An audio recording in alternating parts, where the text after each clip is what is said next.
कभी ऐसा लगा है कि सब कुछ होते हुए भी अंदर से खाली महसूस हो रहा है। कभी आपको ऐसा लगा कि मेहनत करने के बाद भी परिणाम आपके पक्ष में नहीं आ रहे। कभी ऐसा लगा कि दिमाग में शोर है, दिल में डर है और रास्ता दिखाई नहीं दे रहा। अगर हाँ, तो आप अकेले नहीं हैं। हजारों साल पहले कुरुक्षेत्र के मैदान में भी यही स्थिति थी। अर्जुन एक महान योद्धा, पर उस दिन उसके हाथ कांप रहे थे। धनुष नीचे गिर चुका था, आंखों में आंसू थे, मन में भ्रम था। तभी भगवान श्री कृष्ण ने जो कहा वही आज भी हर संघर्ष करते इंसान के लिए मार्गदर्शन है। पहला सिद्धांत, कर्म करो, फल की चिंता मत करो। कृष्ण ने कहा, कर्मण्येवाधिकारस्तु मा फलेषु कदाचन। तुम्हारा अधिकार केवल कर्म पर है, फल पर नहीं। आज हम सबकी सबसे बड़ी समस्या क्या है? हम काम करते हैं और परिणाम की चिंता ज्यादा। हम प्रयास से ज्यादा परिणाम के डर में जीते हैं। अगर असफल हो गए तो क्या? अगर लोग हंसेंगे तो क्या? अगर मेहनत बेकार गई तो क्या? लेकिन गीता कहती है, जब तुम परिणाम की चिंता छोड़ देते हो तभी तुम्हारा प्रदर्शन सबसे श्रेष्ठ होता है, क्योंकि डर हटते ही आपकी असली क्षमता बाहर आ जाती है। दूसरा सिद्धांत, मन को अपना मित्र बनाओ। गीता कहती है, मन ही मनुष्य का मित्र है और मन ही उसका शत्रु। आपका सबसे बड़ा दुश्मन बाहर नहीं है, ना परिस्थितियां, ना लोग, ना भाग्य, आपका मन। जब मन कमजोर होता है, छोटी समस्या भी पहाड़ बन जाती है। जब मन मजबूत होता है, बड़ी से बड़ी समस्या भी अवसर बन जाती है। इसलिए बाहर की दुनिया बदलने से पहले अपने विचारों को बदलो। तीसरा सिद्धांत, क्रोध और भय से मुक्ति। गीता में कहा गया है, क्रोध से भ्रम उत्पन्न होता है, भ्रम से बुद्धि का नाश होता है, और जब आप क्रोध में निर्णय लेते हैं आप हारते हैं। जब आप डर में जीते हैं आप बढ़ना बंद कर देते हैं। डर आपको रोकता है, क्रोध आपको गिराता है, लेकिन ज्ञान वो आपको उठाता है। इसलिए प्रतिक्रिया नहीं, संतुलन चुनो। चौथा सिद्धांत, आत्मा अमर है।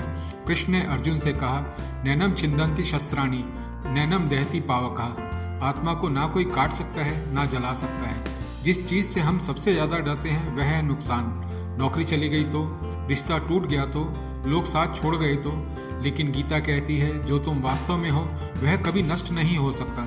तुम शरीर नहीं हो, तुम परिस्थितियां नहीं हो, तुम असफलता नहीं हो, तुम चेतना हो, तुम शक्ति हो। पांचवा सिद्धांत, सफलता और असफलता में समान रहो। गीता सिखाती है, सुख दुख, लाभ हानि, जय पराजय सब में समान रहो। आज लोग सफलता में अहंकारी हो जाते हैं और असफलता में टूट जाते हैं, लेकिन जो व्यक्ति दोनों में संतुलित रहता है वही स्थिर है। समुद्र की तरह बनो, लहरें आएंगी, तूफान आएंगे, लेकिन गहराई शांत रहेगी। छठा सिद्धांत, स्वयं पर विजय। सबसे बड़ी विजय क्या है? दूसरों को हराना नहीं। गीता कहती है, जो स्वयं पर विजय पा लेता है वही सच्चा विजेता है। अपनी इच्छाओं पर नियंत्रण, अपने क्रोध पर नियंत्रण, अपने आलस्य पर नियंत्रण। अगर आपने खुद को जीत लिया तो दुनिया आपको हरा नहीं सकती। सातवां सिद्धांत, हर परिस्थिति में आगे बढ़ते रहो। जीवन संघर्ष है, लेकिन संघर्ष शत्रु नहीं है। संघर्ष आपको मजबूत बनाता है। जैसे आग सोने को परखती है, वैसे ही मुश्किलें इंसान को परखती हैं। अगर आप गिरते हैं तो उठो, अगर हारते हैं तो सीखो, अगर लोग निंदा करते हैं तो मुस्कुराओ, क्योंकि लक्ष्य मिलते ही वही लोग आपकी प्रशंसा भी करेंगे।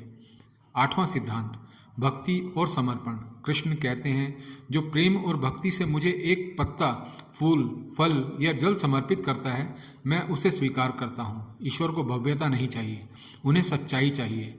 आपका काम, आपकी मेहनत, आपका व्यवहार अगर ईमानदारी से है तो वही पूजा है। अंतिम संदेश, जीवन का उद्देश्य, जीवन केवल पैसा कमाने के लिए नहीं है। जीवन आत्मा को जानने के लिए है, अपने भीतर के सत्य को पहचानने के लिए है। जब आप यह समझ जाते हैं कि आप केवल परिस्थितियों का परिणाम नहीं हैं, तब आप डरना बंद कर देते हैं, तब आप तुलना बंद कर देते हैं, तब आप दूसरों को दोष देना बंद कर देते हैं, और उसी दिन से आपका असली जीवन शुरू होता है। आज निर्णय लो, परिणाम की चिंता छोड़कर कर्म करने का, डर छोड़कर आगे बढ़ने का, क्रोध छोड़कर संतुलन चुनने का, और अपने मन को अपना मित्र बनाने का। याद रखो, तुम कमजोर नहीं हो, तुम असफल नहीं हो, तुम अकेले नहीं हो। तुम्हारे अंदर वही चेतना है जो अर्जुन को खड़ा कर गई थी। अब सवाल यह नहीं है कि जीवन में समस्या है या नहीं है, सवाल यह है कि क्या तुम उठने को तैयार हो। क्योंकि कर्म करो, संतुलन रखो, विश्वास रखो और आगे बढ़ो। यही गीता का संदेश है और यही जीवन का मार्ग है।